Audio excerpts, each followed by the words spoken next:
Muy bien, a manera de recordatorio, la semana pasada leímos y dijimos que según 1 Corintios, capítulo 2, versos del 6 al 16, solo los que tenemos al Espíritu de Dios en nosotros, solo los que tenemos a Dios, el Espíritu Santo viviendo en nuestro interior, somos los únicos que podemos leer, conocer y reconocer como verdadera la palabra de Dios, todo lo que está escrito, afirmar como lo que está aquí como verdadero, como lo que Dios ha revelado y atesorarlo en nuestro corazón y ponerlo en práctica. Eso solamente puede ser alcanzado por aquellos a quienes Dios ha alcanzado, por decirlo de alguna manera.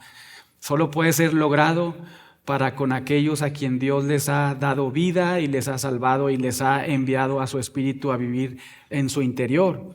También observamos que el apóstol Pedro nos enseñó que todos los que hemos nacido de nuevo por medio de la palabra de Dios, ahora somos llamados a desear la palabra de Dios, ¿lo recuerdan? Somos llamados a desear la palabra de Dios, pero no solamente a desear, sino también a comer, alimentarnos de la palabra de Dios. Y esto es muy importante, según nos decía Pedro ahí, para nuestro crecimiento espiritual.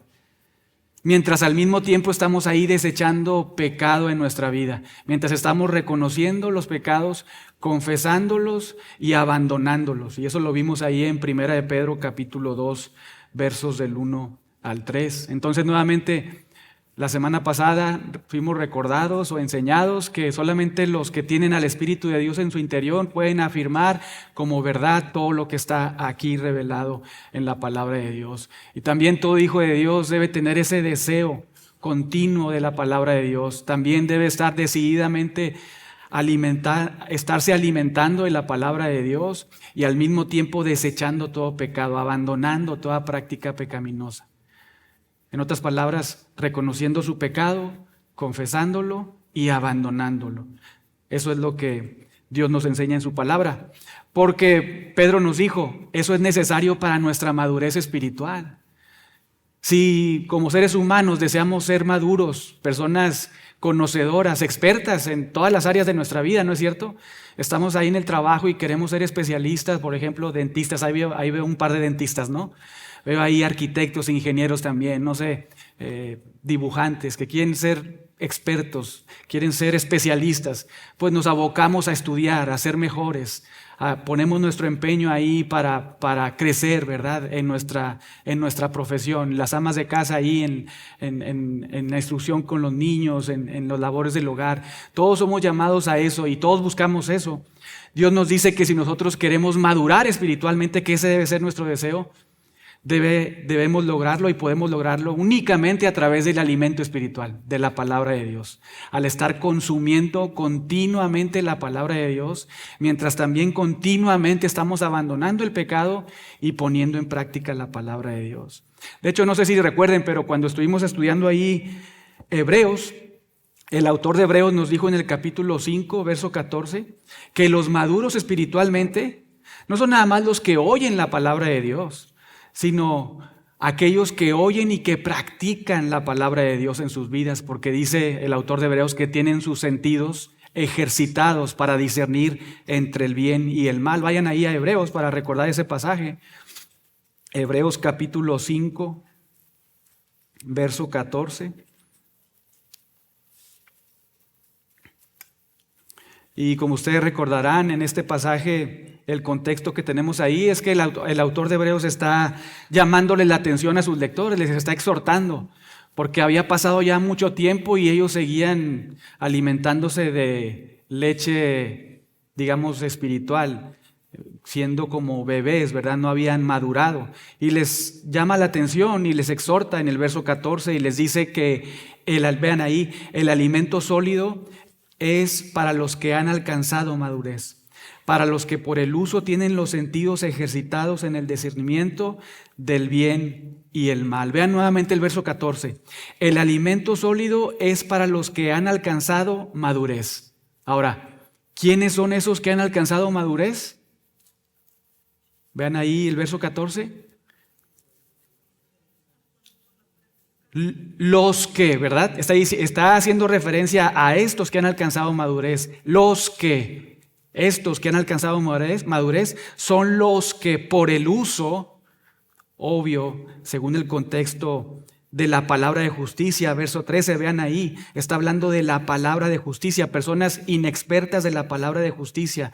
Pero en el 14 habla de aquellos que son maduros, que han alcanzado madurez. ¿Quiénes son? Los que por el uso de esa palabra de justicia que mencionó en el 13, por el uso de la palabra de justicia, es decir, por el uso de la palabra de Dios, vean ahí, tienen los sentidos ejercitados. Es decir, tienen los sentidos, por practicar la palabra de Dios, tienen sus sentidos entrenados. Es la idea. Entrenados para distinguir qué es lo bueno y qué es lo malo. Para identificar qué es pecado y qué es algo que le agrada a Dios. ¿Quién consigue eso? Verso 14.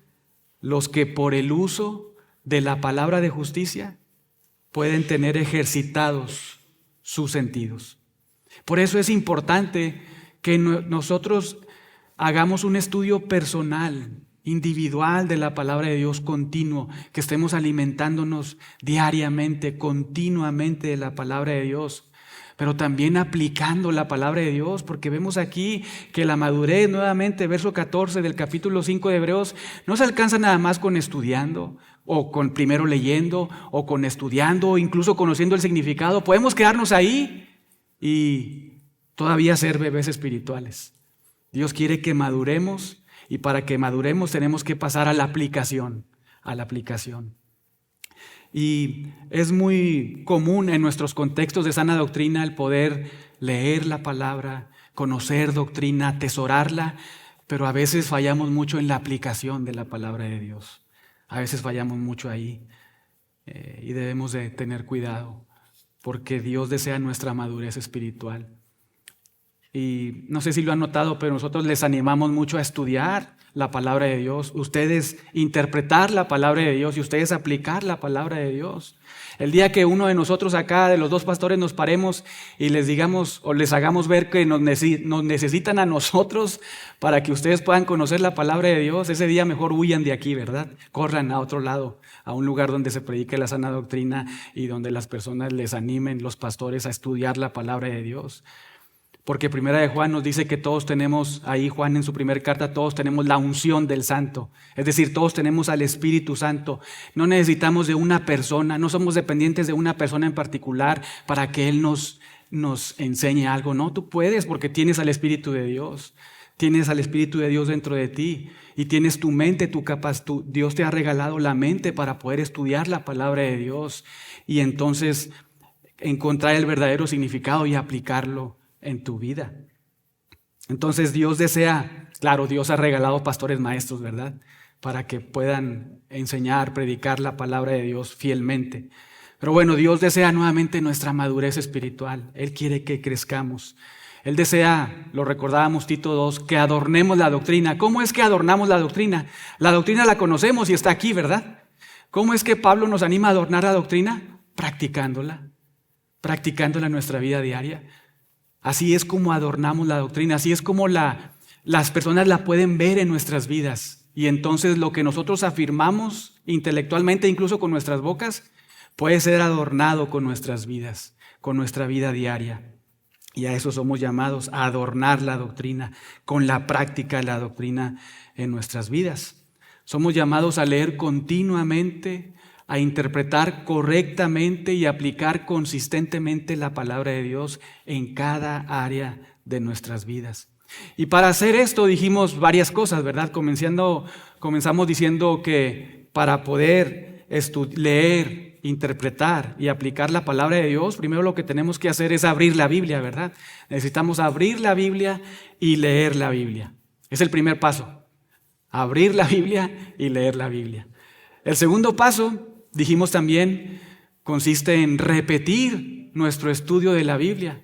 Lo que leímos ya, volverlo a leer nuevamente. Porque también recordamos, hay un pasaje en Isaías que somos enseñados a comprender la palabra de Dios, conocer la palabra de Dios mediante la repetición. Y vimos unos ejemplos de Pablo y Pedro, como ellos dicen, a mí no me es molesto escribirles las mismas cosas, o recordarles, hablarles, escribirles las mismas cosas.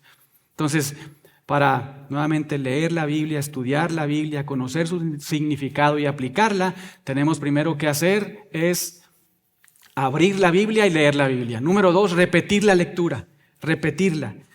Y número 3, conocer varias cosas. Uno es el contexto histórico, ¿verdad? Lo dijimos, conocer el contexto histórico. También reconocer y entender que la Biblia fue escrita en un lenguaje humano y que también debemos interpretarla de acuerdo a su sentido normal o natural. Aunque esto es palabra de Dios, y sí lo es, y es inerrante, suficiente para la salvación y suficiente para la santificación. Este libro no tiene enigmas, no tiene dobles sentidos. Este libro, pues, debe ser leído en un sentido natural, tal y como leemos cualquier carta que se nos escribe, cualquier, digamos que nota. Cuando leemos incluso instrucciones de cualquier cosa leemos y cuando leemos eso, queremos conocer qué es lo que se nos está tratando de comunicar de acuerdo al que está escribiendo, ¿no es cierto? O sea, no nos estamos ideando cosas pensando, bueno, él dijo esto, pero pues yo voy a interpretar otra cosa, ¿verdad? No, la leemos en el sentido natural y normal. Nuevamente, no estoy minimizando la palabra de Dios, la estoy levantando diciendo que es suficiente para salvar, es suficiente para santificar, pero debemos leerla como hacemos una lectura natural, esa es la idea, natural de cualquier otra lectura, ¿verdad? Claro, es diferente acá porque acá oramos siempre pidiendo la iluminación del Espíritu Santo para conocerla e interpretarla adecuadamente. Pero el punto es que no debemos espiritualizar esto, no debemos alegorizar esto. Hay un solo significado de la palabra de Dios. ¿Por qué? Porque cuando Dios comunicó lo que quiso comunicar a través de su palabra, utilizó a hombres que escribieron en su propio lenguaje, en su propio idioma, lo que Él quiso comunicar. Vayan ahora ahí a 2 de Pedro 1:21 y vamos a ver aquí lo que les estoy señalando en 2 de Pedro 1:21.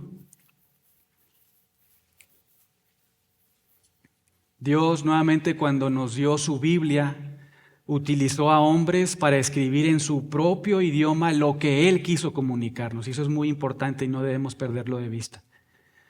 2 de Pedro 1:21. Vean ahí, porque nunca la profecía. ¿Cuál profecía? Verso 20. Profecía de la Escritura, ¿verdad? Contexto. Verso 21. Nunca la profecía fue traída por voluntad humana. Es decir, esta profecía de la Escritura no fue producida como resultado de un esfuerzo humano o como resultado de una sabiduría humana. No fue así.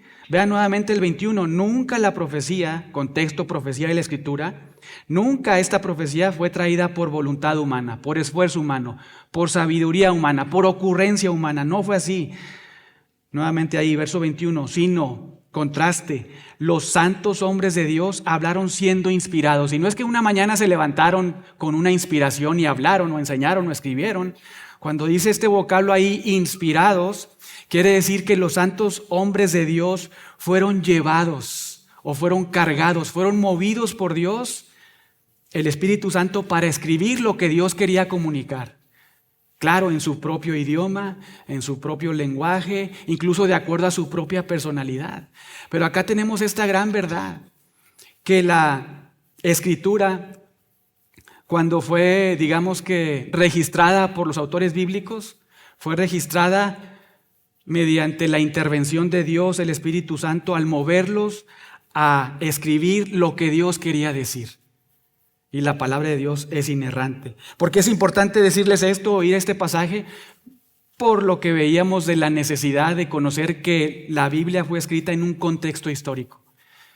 Que la Biblia fue escrita por un autor humano, Moisés, Josué, Isaías, Daniel, Pedro, Pablo, Lucas, etc.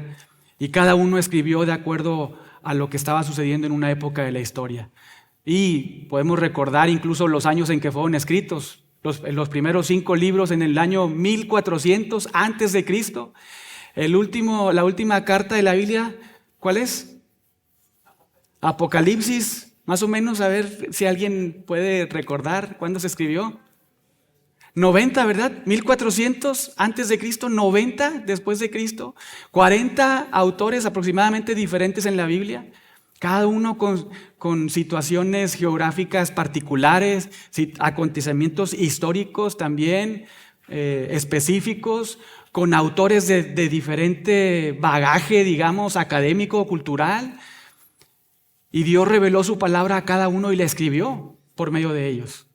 Por eso es importante conocer el contexto histórico, conocer el autor e incluso entender que hay un uso del vocabulario diferente entre los autores bíblicos. Pablo escribe de una manera, Pedro escribe de otra manera, Santiago, Jacobo escribe de otra manera, incluso utilizan palabras que lo vemos en la Biblia en español y las vemos iguales. Por ejemplo, un ejemplo muy común es la palabra justificación, ¿verdad? Pablo la usa de una manera, pero vamos con Jacobo y la usa de otra manera ahí en Santiago. Entonces, todo esto debemos de tomarlo en cuenta en nuestro estudio de la palabra de Dios. Necesitamos prestar atención en los detalles, en todo esto. Y todo esto, hermanos, aunque suene un poco laborioso, es riquísimo, es lindísimo. Cómo poder estudiar de esta manera la palabra de Dios, ser un obrero, una obrera aprobado por Dios, de tal forma que trabajas con la palabra de Dios y conoces su significado y ahora de manera decidida la aplicas en tu vida. Nuevamente a estos hombres Dios los movió para que ellos escribieran lo que Dios quiso comunicar en su propio lenguaje, en su propio vocabulario. Y todos estos autores bíblicos registraron sin error, impresionante. Sin un solo error registraron la palabra de Dios, lo que Dios quiso comunicar. Por eso Pablo nos dice y nosotros afirmamos, 2 de Timoteo 3:16, que toda la escritura es inspirada por Dios. Y no sé si están notando que Pablo está hablando de que la palabra, toda la escritura es inspirada, y Pedro dijo que los santos hombres de Dios fueron inspirados, ¿verdad? Si ven esas dos palabras en nuestro idioma español, pues es la misma, ¿no? Pero realmente cuando hacemos un estudio de palabras desde el original, podemos saber que son dos palabras muy diferentes que tienen un sentido, un significado muy diferente. Acá cuando Pablo dice 2 de Timoteo 3:16 que toda la escritura es inspirada, quiere decir que es respirada o es exhalada por Dios. Y allá en 2 de Pedro 1:21 cuando dice que los santos hombres de Dios hablaron siendo inspirados, quiere decir que el Espíritu de Dios fue que los movió, digamos que los cargó, los llevó para escribir lo que Dios quiso comunicar. Por eso es importante contar con algunas herramientas, por ejemplo, algunos diccionarios de los idiomas originales, quizá ir ahí al internet, es bien fácil ahora ir a internet y buscar y descargar ahí gratuitos, ¿verdad? Si cuestan, pues hay que pagar, pero hay muchas herramientas gratuitas de diccionarios en el hebreo, arameo, griego, incluso por libro, por carta, para poder hacer un estudio de palabras y poder identificar el uso de la palabra e interpretarla adecuadamente. Pero otra vez, cuando leemos la palabra de Dios, necesitamos conocer que tiene un contexto histórico, que fue escrita en un lenguaje humano diferente al nosotros, y que debemos de interpretarla de acuerdo al sentido normal, natural de las palabras, no alegorizando, no espiritualizando, ni buscando tampoco dobles sentidos o significados ocultos o diferentes. Hermanos, la Biblia tiene un solo significado. La Biblia tiene un solo significado y no muchos significados como algunos piensan. Alguna vez, mientras estaba ahí platicando con una persona hace algunos años, me decía muy convencida que la Biblia tiene muchos significados. Yo le decía lo contrario, ¿verdad? Pero esta persona me decía, no, la Biblia tiene muchos significados. La Biblia misma dice que pues, la palabra de Dios es viva y eficaz, ¿verdad? Tiene un significado para mí, puede tener un significado para ti, o puede tener también un significado para aquel, ¿verdad? Pero hermanos, esto no es así. Porque cuando Dios escribió su Biblia, utilizó a hombres para desarrollar lo que Él estaba comunicando y hacerlo de acuerdo a un contexto en particular, pensando en una situación específica cuando ellos estaban escribiendo. Hay un solo significado, pero hay distintas aplicaciones, diversas aplicaciones. Aplicaciones en el matrimonio, en la familia, en nuestro trabajo, en el mundo exterior. Digamos, ahora que van a haber elecciones, hay principios bíblicos que debemos de considerar. Hay un solo significado nuevamente de la palabra de Dios, pero hay principios que nos ayudan en todas las áreas de nuestra vida. Y el autor de Hebreos, nuevamente recordando, nos anima y nos dice que todos aquellos que son maduros espiritualmente son los que tienen los sentidos entrenados por el uso de la palabra de Dios. ¿Qué implica esto? Que leen la palabra de Dios, estudian la palabra de Dios, interpretan correctamente la palabra de Dios y la ponen en práctica. Ahora, algo muy importante, y a lo mejor esto pueden tomar nota porque muchas veces aquí nos equivocamos. Pero número uno, nosotros, hermanos, escuchen bien, nosotros no somos los que determinamos el significado de la palabra de Dios. Nosotros no somos los que determinamos el significado de la palabra de Dios. ¿Qué quiero decir con esto? Que no hay un significado para ti, un significado para mí, un significado para el otro. No, nosotros no somos quienes determinamos el significado de la palabra de Dios. Hay un solo significado, como lo hemos dicho. Y aunque suene raro también, las palabras mismas de un pasaje en particular tampoco son las que necesariamente determinan el significado de un pasaje. Porque, como les decía hace unos momentos, los diferentes autores vivieron en diferentes épocas, con diferente bagaje académico, por decirlo de alguna manera, y escribieron de acuerdo a su vocabulario y probablemente usaron una palabra diferente a como la usó otro escritor. Y debemos conocer eso, identificar el contexto y la argumentación y entonces poder conocer cuál es la interpretación adecuada de la palabra de Dios. Entonces nosotros no somos los que determinamos el significado de la Biblia.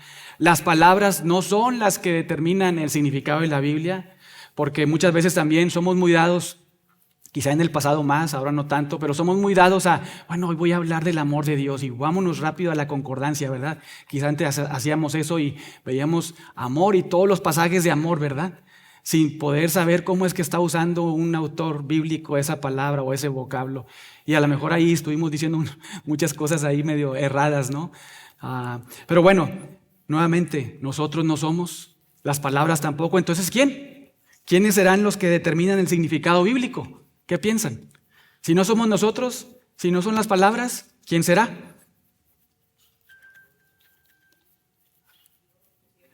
Dios, autor divino, ¿y quién más? El Espíritu Santo. Los autores bíblicos, ¿no? Los autores bíblicos, porque lo que Dios quiso comunicar, lo comunicó a través de personas. Entonces, ¿qué queremos conocer? El significado de lo que Dios dijo. Y para conocer el significado de lo que Dios dijo, tengo que conocer qué es lo que nos está tratando de comunicar Pablo, Pedro, Jacobo, Moisés, Josué. Tengo que ir y conocer. Por eso les animábamos la semana pasada a estudiar libros completos, ¿verdad? Cartas completas, para no errar en la interpretación y agarrar un versículo y simplemente leerlo ahí y quizá no es nada de lo que estamos pensando, no es nada de lo que nos está tratando de comunicar un autor bíblico, Dios mismo, ¿verdad? ¿Quién lee, por ejemplo, un mail? Cuando les mandan un correo electrónico, nada más leen una palabra y se hacen una idea de todo lo que se les está comunicando allá. Yo creo que ninguno hace eso, ¿verdad? Todos leemos los correos de forma completa, incluso leemos el concepto, ¿verdad? ¿Qué se nos quiere comunicar? Y leemos todo el saludo y lo que se nos está diciendo y entonces nos damos una idea de lo que nos está tratando de comunicar la persona. Yo no quiero saber lo que yo pienso de este correo, porque quizá me encuentre ahí desobedeciendo lo que me están mandando ahí en el trabajo, ¿verdad? Quizá esté haciendo cosas contrarias, pero yo quiero saber qué es lo que se me está comunicando y para eso leo todo. Y quiero saber qué es lo que me está comunicando la persona que me está dirigiendo un correo, una carta. Ahora ya no es tan común, ¿verdad? Lo del correo ahí, pero bueno, un correo electrónico. Pero es lo mismo con la palabra de Dios. ¿Qué queremos saber? ¿Qué es lo que Dios nos quiso comunicar? ¿Cómo podemos saber lo que Dios nos quiso comunicar? Pues sabiendo cuál es la argumentación de Pablo, de Pedro, nuevamente Jacobo, Moisés, Josué, Isaías, Daniel, etcétera, todos los autores bíblicos, ¿verdad? ¿Quién determina el significado? Dios y los autores bíblicos. Digamos que hay una autoría dual, doble de la palabra de Dios, aunque el significado es uno solo. Dios usando a hombres para comunicar su palabra. Y nosotros somos llamados a conocer ese único y singular significado de la palabra de Dios.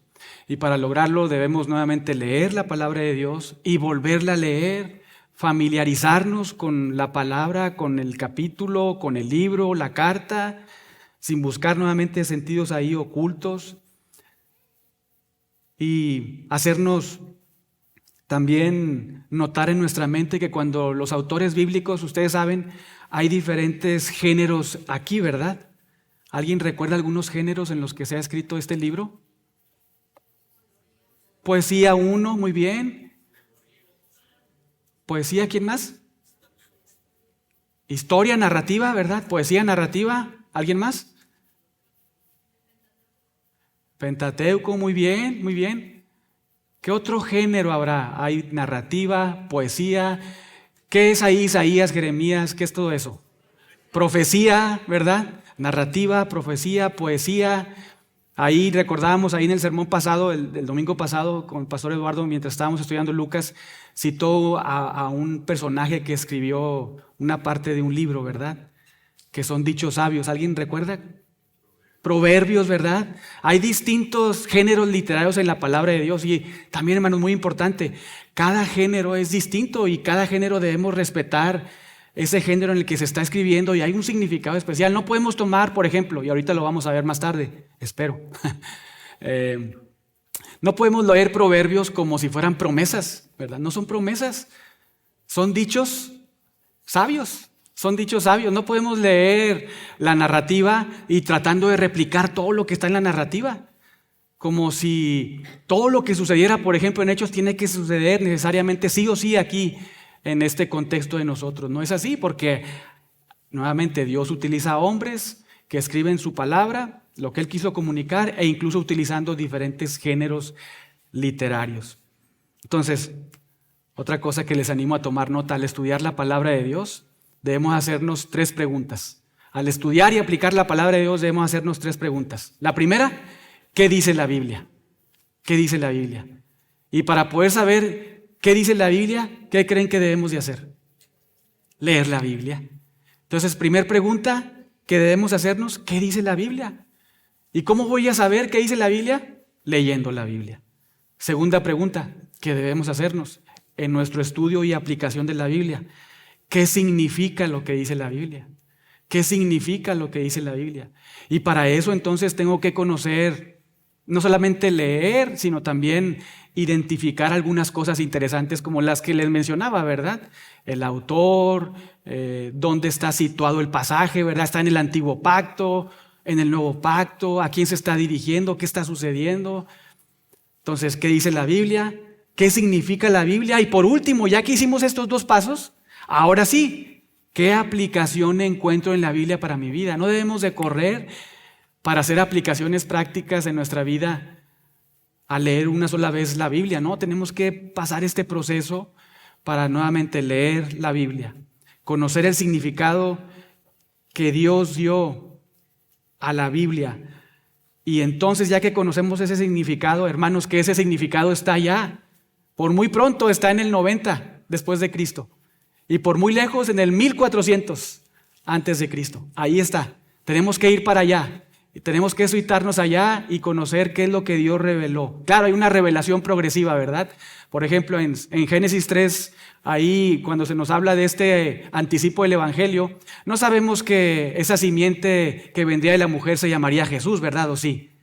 No lo sabemos hasta después, muchos libros después, muchos años después. Es una revelación progresiva, pero no es diferente. Sigue siendo una revelación consistente, no se contradice. Añade más información, pero no es que acá diga una cosa y acá dice otra. No, entonces tenemos que recordar todo eso mientras estamos estudiando la Biblia. ¿Qué dice la Biblia? ¿Qué significa la Biblia? Y ya que pasamos todo eso, ahora sí, ¿cómo aplico esto en mi vida diaria? ¿Cuál es la aplicación? Y hermanos, animarles a también, si no están muy habituados a leer de esta manera la palabra de Dios, les comunicamos esto no para que se desanimen, ¿verdad? Sino para que sean animados a estudiar la palabra de Dios. Y también les animamos mucho si no están habituados, no han hecho este tipo de estudio de la palabra de Dios, que es el que deberíamos de hacer, pero si no estamos habituados a hacerlo, no escojan un libro muy grande, ¿verdad? Ahí Génesis o Isaías, escojan una carta pequeña, ¿verdad? Escojan ahí una carta pequeña donde puedan iniciar este estudio de esta manera y generar un hábito en sus vidas. Por ejemplo, las mujeres están estudiando ¿qué carta? Filipenses. Muy bien, pues lean Filipenses. Ya han avanzado, ya falta un capítulo nada más, capítulo 4, les sirve de repaso. Lean Filipenses. Otra sugerencia también, hermanos, somos la iglesia de Jesucristo, ¿verdad? Estamos en el nuevo pacto. La iglesia que nació ahí en Hechos 2. Bueno, leamos Efesios. Efesios es una carta eclesiológica. Usted puede ver ahí toda la vida de la iglesia y es de verdad que de muchísima bendición el poder estar estudiando Filipenses, Efesios, incluso Primera de Juan. Ahí en el capítulo 5 Juan nos anima y nos dice incluso cuál es el objetivo él al escribir la palabra de Dios, esa que está escribiendo, Primera de Juan. Dice que es para que nosotros tengamos la certeza de nuestra salvación. Entonces, si alguno ahí está dudando de su salvación, vaya ahí, primero examine su corazón, ¿verdad? Para ver si es salvo o no. Pero si es salvo y sabe que es salvo, bueno, vaya a Primera de Juan, porque escribe Juan para la certeza, para que sepamos que somos hijos de Dios. Pero la idea es escojan cartas breves, ¿verdad? Cartas de este tipo de 5 o 6 capítulos. Por ejemplo, Filipenses, Efesios, Primera de Juan. Hermanos, ustedes los pueden leer en 15 o 20 minutos máximo. Son 5 o 6 capítulos por carta. En 15 o 20 minutos pueden leer toda una carta. Y no así rápido, ¿verdad? Sino detenidamente. 15 o 20 minutos de su día pueden leer esas cartas. Y una idea o sugerencia, nuevamente, esto no es legalismo, no es de que si no lo hacen, disciplina, ¿verdad? O expulsión, o no son salvos. No, simplemente son ideas para que ustedes puedan pensar un poco y decidir qué hacer. Pero en términos generales, si no es Filipenses, leamos Efesios, por ejemplo. Efesios, la vida de la iglesia, ¿verdad?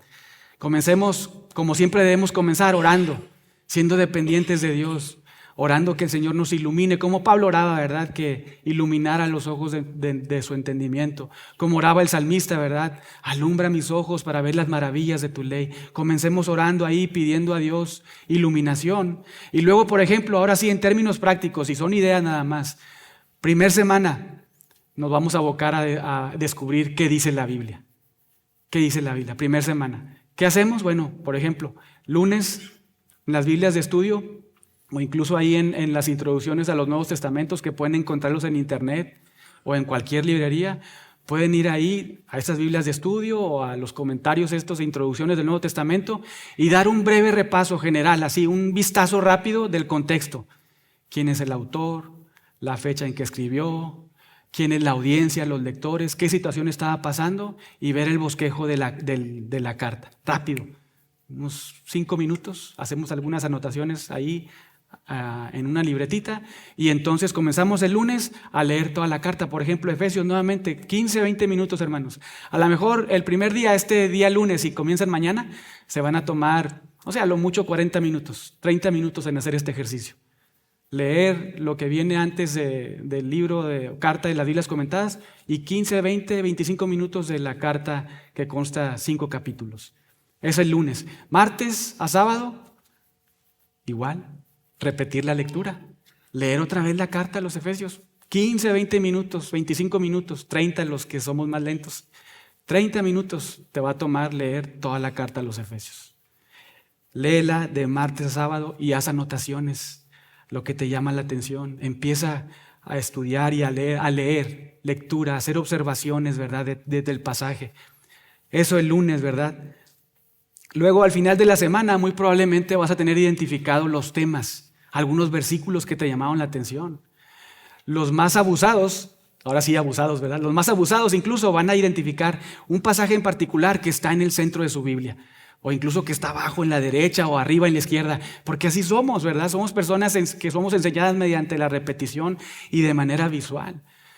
Entonces te aseguro de verdad, No te aseguro, muy probablemente puede pasar que si haces este ejercicio, al final del día sábado, al repetir la lectura de lunes a sábado de toda una carta, vas a tener identificados los versículos. Vas a saber dónde están. Después, la siguiente semana. Primera semana, ¿qué dice la Biblia? La segunda semana, vamos a continuar abocándonos a ver qué es lo que dice la Biblia. ¿Qué es lo que vamos a hacer? Ahora, de lunes a sábado, lee un capítulo. De lunes a sábado, lee un capítulo diario, 4 o 5 veces. También te va a tomar 15 minutos. Primer capítulo, el lunes, léelo 5 veces y haz otras anotaciones.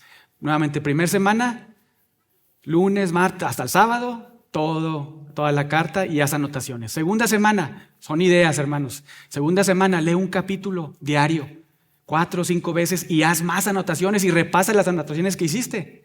Haz anotaciones, ¿verdad? Obvio, comienza orando, ¿verdad? Pasa el día martes, lee otro capítulo. Y te vas a encontrar que el día sábado ya va a haber terminado, ya sea Efesios o Filipenses, porque son 5 o 6 capítulos. ¿Y qué vas a lograr con eso? Nuevamente que vas a identificar qué es lo que está comunicando el autor de la palabra de Dios. Vas a saber dónde están los versículos. Vas a tener aquí ya en tu cabeza la palabra de Dios. Es la forma práctica en la cual podemos tener Colosenses 3:16 cumplido. Que la palabra de Cristo more en abundancia en vuestros corazones, ¿verdad? Animándonos y exhortándonos entre nosotros mediante la repetición. Entonces, primera semana y segunda semana, ¿qué dice la Biblia? Y ya lo vamos a tener muy bien identificado a lo largo de estas 2 semanas. Pero luego en la tercera semana, cuarta semana y hasta terminar, ahora sí vamos a ver qué significa la Biblia y cómo aplico la Biblia. De lunes a sábado, ahora por ejemplo Efesios, ahí en Efesios, toma algunos pasajes, algunos versos, toma 4 o 5 versículos y léelos otra vez, léelos 4 o 5 veces, 10 veces durante un día. Léelo, haz más anotaciones, repasa las 2 anteriores, haz anotaciones nuevas y estudia la palabra de Dios, identifica ahí qué es lo que se está comunicando, presta atención en los detalles, los nombres, los verbos, está en verbo en presente, pasado, futuro, hay un artículo, hay palabras que se repiten porque hay énfasis ahí y Dios quiere que prestemos atención en eso para conocer el significado de la palabra de Dios. Ve, ya que hiciste eso, en la tercera semana, digamos que leíste un pasaje, hiciste esas anotaciones, lo leíste 4, 5, 6, 7 veces, no sé, esos 15 o 20 minutos, si tienes una Biblia de estudio, vea los comentarios de abajo, una Biblia de estudio confiable, y entonces identifica ahí qué es lo que se nos está haciendo referencia, ¿verdad? Y determina, ya que hiciste todo eso, entonces puedes identificar cuál es el significado de la palabra de Dios. Leíste la palabra de Dios varias veces, leíste los versículos, identificaste bien todas las palabras y todos los detalles y entonces ya puedes conocer el significado de la palabra de Dios ayudándote un poco con los comentarios. Y ya que hiciste todo ese trabajo, ahora sí, encuentra una aplicación práctica para tu vida.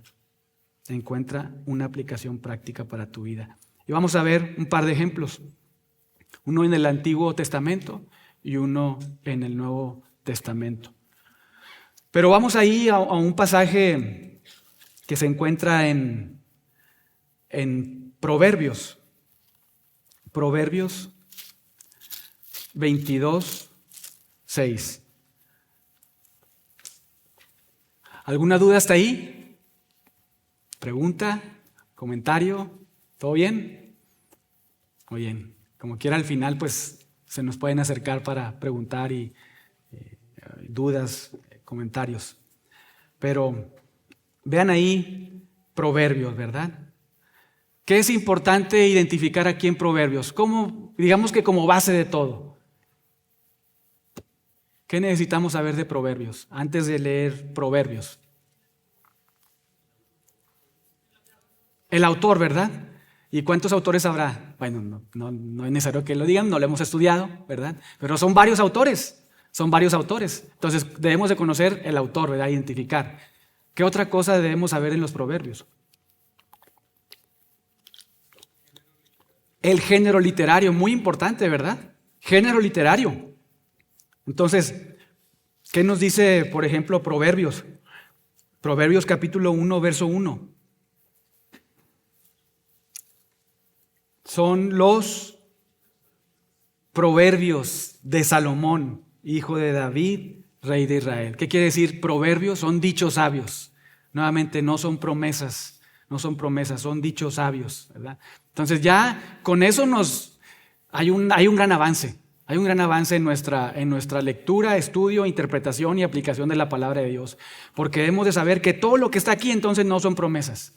No son promesas. Son cosas que probablemente sucedan. Que probablemente sucedan en la vida de alguien. Ya sea para bien o para mal. No son promesas. Entonces, ¿estamos en el antiguo pacto o en el nuevo pacto? Antiguo pacto, ¿verdad? Muy bien. Entonces ahora sí vamos a Proverbios 22:6. Vean ahí el verso 6, un pasaje muy conocido, ¿verdad? ¿O no? Sí, ¿verdad? Sí, yo creo que muchos lo hemos leído, pero vean ahí, dice, instruye al niño en su camino y aun cuando fuere viejo no se apartará de él. Nuevamente vamos a leerlo, instruye al niño en su camino y aun cuando fuere viejo no se apartará de él. Debemos saber también que acá la poesía hebrea no es como la nuestra, ¿verdad? Muchas veces hay paralelismos diferentes y la forma de hacer poesía es diferente a la nuestra en nuestro idioma. Pero acá vemos otra vez lo que podemos identificar y debemos tener en nuestra cabeza es que esto no es una promesa, ¿verdad? Esto no es una promesa, esto es lo que probablemente sucederá, ya sea a favor o en contra. Entonces nuevamente dice ahí, instruye al niño en su camino y aun cuando fuere viejo no se apartará de él. ¿Cómo podemos leerlo, este pasaje? Bueno, instruye al niño en su camino y aun cuando fuere viejo probablemente no se apartará de él. Es una gran diferencia, ¿verdad? Nuevamente, instruye al niño en su camino aun cuando fuere viejo y probablemente no se apartará de él. Ahora, ¿qué significa este pasaje? ¿Qué significa? Que si yo instruyo en el camino de Dios al niño cuando fuere viejo, ¿no se apartará de ese camino? ¿Qué piensan? ¿O significará este pasaje, instruye al niño en el camino del niño y aun cuando fuere viejo no se apartará de él? ¿Quién dice que es la primera opción? La primera opción. ¿Quién dice que es la segunda opción? ¿Quién no dice nada? Debemos prestar atención en los detalles, ¿verdad? Prestar atención en los detalles. Y el libro de Proverbios trae muchos, digamos que dichos sabios así como que lanzados, ¿verdad? No es como una argumentación como la que hace Pablo, Pedro, Jacobo, etcétera, ¿no? Entonces vemos ahí otra vez. Instruye al niño en su camino. Muy importante, en su camino. ¿Cuál es el antecedente inmediato de ese su? ¿Quién es?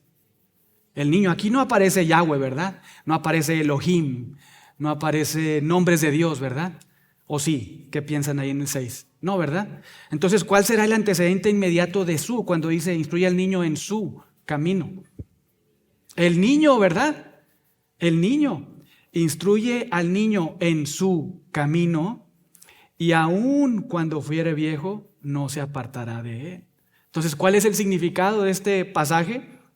Y otra cosa que podemos hacer es, cuando dice ahí, hacer un estudio de palabras, cuando dice ahí, instruye al niño, podemos buscar ahí en la Biblia cuántas veces, y tendremos que ir al idioma original, por eso la importancia de si pueden y está dentro de sus posibilidades buscar un recurso ahí en internet o buscar ahí un recurso literario de un diccionario en los idiomas originales para saber dónde más se utiliza niño en el idioma original, incluso aquí en Hebreos, por el autor de Hebreos, el autor de Proverbios, cómo usa esa palabra y dónde la usa. Y nos vamos a dar cuenta que cuando el autor de Proverbios utiliza niño, ya tengo que salir de Hebreos, ¿verdad? Para dejar ahí al autor de Hebreos. Cuando utiliza la palabra niño, está haciendo referencia a esta persona, a este a esta personita que necesitamos instruirle, que necesitamos corregirle, que debemos de no dejarlo ¿cómo se llama? Sin corrección. Por ejemplo, ahí está esa misma palabra en el 15 cuando dice la necedad está ligada en el corazón del muchacho. Y es el mismo vocablo, cuando dice muchacho, es el mismo vocablo de niño. Entonces, vean ahí, la necedad está ligada en el corazón del muchacho, mas la vara de la corrección la alejará de él. ¿Qué quiere decir esto? Que el muchacho ahí, pues si lo dejas en su camino, lo que nos ha dicho antes, ¿verdad? Pues va a estar ahí haciendo cosas que no están bien, si no le corriges, tienes que corregirle. Entonces, ¿cuál es el significado otra vez de este pasaje del verso 6? Bueno, pues que nosotros, padres, debemos instruir, más bien, que nosotros padres, si dejamos a los niños sin instrucción, si les dejamos ahí tomar decisiones en base a sus ideas, entonces cuando fuere viejo, muy probablemente no se apartará de ese camino. ¿Por qué? ¿Por qué nos dice eso el autor de Hebreos? Porque se generan hábitos, ¿no es cierto? Se generan hábitos en la vida. Entonces, por el contrario, pensando en el Nuevo Testamento, en el Nuevo Pacto, nosotros como padres somos llamados ¿a qué cosa? A instruir, Efesios 6, ¿verdad? A instruir a nuestros hijos en la disciplina del Señor. No a instruirlos en su camino o abandonarlos en sus ideas, pensamientos, sino instruirlos en la disciplina del Señor, no exasperándolos, ¿verdad? Entonces, ya que conozco este significado aquí de la palabra de Dios, ¿cómo lo aplico ahora? ¿Qué piensan los padres? ¿Qué piensan? ¿Qué debemos hacer con nuestros hijos? Enseñarles, ¿verdad? Enseñarles, y Efesios 6, fuimos allá al Nuevo Testamento para ver ese mandato. Pero si nos quedamos aquí, como resultado del significado de aquí, lo que se nos anima es que no los dejemos ahí con sus ideas, con sus pensamientos. Lo recordábamos también, creo que ¿cuándo fue? El miércoles, que todos los seres humanos nacimos desde nuestra concepción en un estado de depravación, ¿verdad? Total. Nacemos en pecado. Por lo tanto, pues todas las decisiones de los niños, adolescentes, jóvenes, personas que no han venido a la fe son decisiones apartadas del consejo de Dios, están ajenos de Dios. Entonces, ¿qué podemos aprender aquí? Bueno, que yo como papá no debo de abandonarlo a sus ideas. No, es que él es así. No, está muy chiquito para entender. No, debemos de instruirle, no dejarle en sus ideas, en sus pensamientos, sino guiarlo a la palabra de Dios. Porque puede suceder probablemente que cuando fuere viejo no se apartará. Y subrayo, puede suceder, porque también Dios puede intervenir en su vida, ¿no es cierto? Salvarle, darle vida espiritual, fe, arrepentirse de sus pecados y creer en Jesucristo. Entonces, si notaron, leímos la palabra de Dios, vimos su significado y luego ahora encontramos una aplicación práctica. Y por último, hace un par de días estábamos conversando con unos hermanos y haciéndoles pensar en un pasaje. Primera de Corintios 15, verso 10. Y ahí recordábamos que la gracia de Dios se ha manifestado en la vida de todos los creyentes de muchas maneras. Por ejemplo, pensando mientras van ahí, 1 Corintios 15:10, la gracia de Dios se manifestó desde nuestra salvación, por ejemplo. Efesios 2:8 dice, por gracia sois salvos por medio de la fe, y esto no de vosotros, pues es don de Dios, no por obras para que nadie se gloríe. Esa gracia de Dios nos salvó, ¿verdad? Nos salvó. Hablando de la salvación, hay gracia de Dios para nuestra salvación. También recordamos que hay gracia de Dios para nuestra santificación. Tito 2 nos dice ahí que la gracia de Dios fue manifestada para que nosotros fuéramos salvos, ¿verdad? Pero para que también nosotros fuéramos enseñados a renunciar a la impiedad y vivir justa y piadosamente.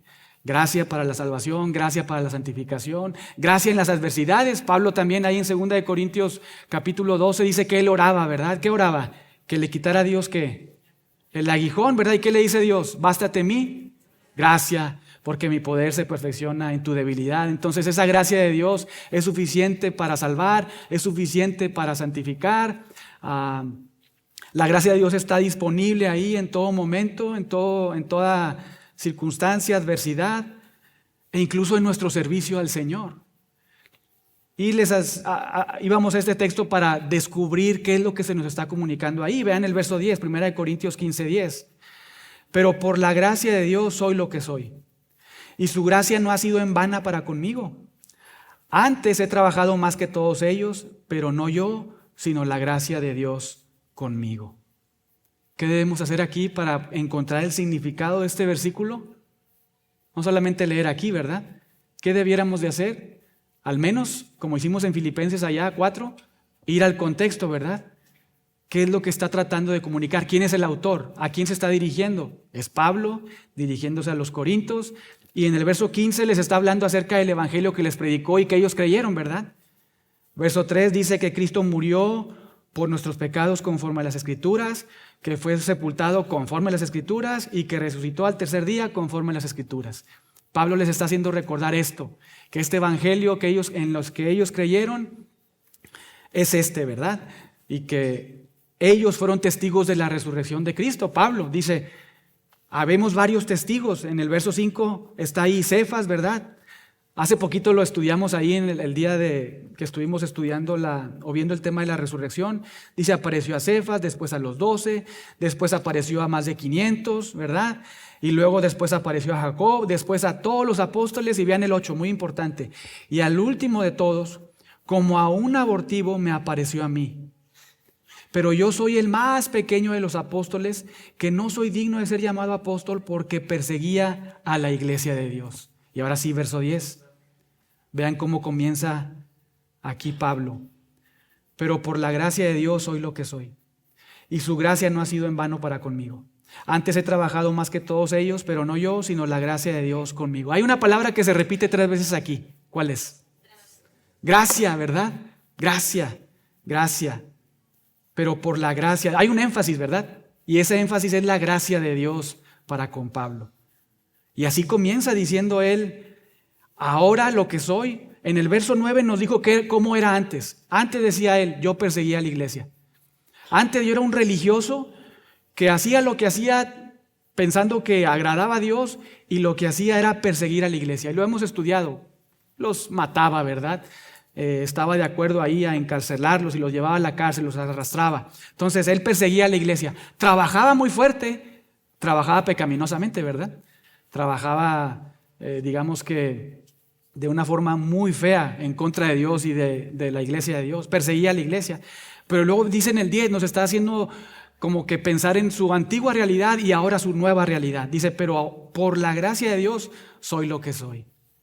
Ahora, otra cosa muy importante, él ha dicho en el 8 que es el último de todos. ¿De quiénes? De los apóstoles. Él se considera como el pilón, ¿verdad? Es como el pilón. Dice, yo soy el último, ya no hay más apóstoles, yo soy el último. Y luego dice, soy como un abortivo. Ese soy yo, soy el más pequeño. ¿Por qué? Hay una razón, porque yo perseguía a la iglesia. Pero vean nuevamente el 10. Pero ahora, por la gracia de Dios, soy lo que soy. Y su gracia no ha sido en vana para conmigo. Antes he trabajado más que todos ellos. Y aquí pudiéramos pensar, este tipo ahora se está como que levantando, ¿no? Como que primero dijo que era un abortivo y ahora dice que trabaja más que ellos. ¿Por qué será que está haciendo ese contraste, verdad? Quizá pudiéramos pensar, no, pues acá, entonces yo puedo decir, no, pues yo he trabajado también mucho en la iglesia, yo soy así, yo hago esto, yo hago lo otro. Pero Pablo no nos está comunicando o nos está haciendo pensar que él es el que ha trabajado más que todos para levantarse el cuello, sino más bien nos está haciendo pensar que él trabajaba mucho más que los demás, porque según el contexto él antes hacía algo muy especial que no hacían los otros apóstoles. ¿Qué hacía él? Perseguía a la iglesia, ¿verdad? ¿Y qué tuvo que hacer Pablo para que le creyeran, ¿verdad? Algunos tenían miedo, ¿no es cierto? Cuando él empezó a predicar tenían miedo. Y él tenía que esforzarse más para hacerles notar, no, hay un cambio en mi vida. Mira, ya soy diferente, Dios me salvó. Y aquí está la predicación, aquí está el evangelio, ve mi vida. Incluso más tarde dice, sean imitadores de mí. Entonces Pablo no es que se esté alzando el cuello, porque al principio ha dicho, yo lo que soy es por la gracia de Dios. Y he seguido trabajando, pero ahora no trabajo en vano, no trabajo pecaminosamente. Trabajo arduamente, pero no soy yo, sino la gracia de Dios en mí. He trabajado más que todos ellos. Y termina diciendo, pero no yo, sino la gracia de Dios conmigo. Y hay un fruto en su vida. ¿Gracias a qué? A la gracia de Dios. Pero también muy importante, a que él fue responsable con la gracia que Dios le dio. Fue un buen mayordomo. Dios le concedió de su gracia y él como buen mayordomo trabajó en su vida y entonces produjo un fruto agradable para Dios. Habrá, ya que leímos, ¿verdad? Conocimos el significado, ¿habrá una aplicación práctica para nuestra vida hoy? Sí lo hay, sí lo hay. La gracia de Dios está ahí disponible para que nosotros podamos acudir a ella en todo momento, en cualquier servicio que hagamos, ya sea fuera de la iglesia o dentro de la iglesia, y entonces nosotros pedir a Dios de su gracia y en función a ese entendimiento que Dios nos concede, la gracia que necesitamos para nuestra vida, ahora, donde quiera que esté, cuando vaya a mi trabajo, yo sea un fiel trabajador, un fiel empleador, un fiel empleado, una persona que trabaja arduamente, sabiendo que Dios me concede su gracia y que Dios dará los resultados de acuerdo a su voluntad. Y en cualquier área, en mi matrimonio, debo echarle ganas, ¿verdad? Pidiéndole a Dios de su gracia, en la instrucción con mis hijos, en la evangelización, en todo momento, en toda circunstancia, en cualquier trabajo ministerial, dentro de la iglesia, fuera de la iglesia, ahí está la gracia de Dios. Pero hay una responsabilidad que a nosotros nos corresponde. Y si se fijan, este último pasaje es como pensar un poco en, sí tengo que aplicar la palabra de Dios, ¿verdad? No nada más como que se quede ahí, debo de yo trabajar, echarle ganas ahí en esa parte. Pero bueno, simplemente 2 ejemplos. Hay mucho, ¿verdad? Hay mucho que estudiar acerca del estudio, aplicación de la palabra de Dios. Pero simplemente animarles a hacerlo, practicarlo, y de verdad que tanto Pastor Eduardo como su servidor estamos atentos para servirles. Cualquier duda, pregunta, comentario que tengan. Si Dios quiere, más adelante tendremos, si Dios nos lo permite, ¿verdad?, algunas clases más intencionales en este sentido. Animarles también a que puedan considerarlo. Pero bueno, vamos a orar para terminar.